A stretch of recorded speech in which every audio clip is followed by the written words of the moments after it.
तो दोस्तों, श्री भगवद गीता के अध्याय 3 के बारे में अब हम बात करेंगे। दोस्तों, कभी कभी हम सोचते हैं अगर मैं कोशिश नहीं करूं तो आराम मिलेगा।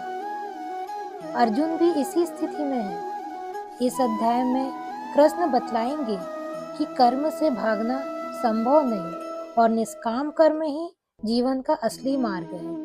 तो तैयार हो जाइए, कर्म के महत्व को समझने के लिए इस यात्रा पर चलते हैं। अध्याय 3, कर्म योग, कर्तव्य का योग। उस समय अर्जुन की परिस्थिति थी। अर्जुन अब अपने कर्तव्य और धर्म में उलझा हुआ है। वह सोचता है कि युद्ध का परिणाम क्या होगा। उसके मन में भावनाएं चल रही हैं। मन में डर, शंका और अनिश्चय। लगता है कि कर्म त्यागना ही राहत है। उसके बाद कृष्ण जी कहते हैं, अर्जुन, कर्म ही जीवन है, इसे छोड़ना संभव नहीं। संसार में हर जीव को अपने कर्तव्य का पालन करना है।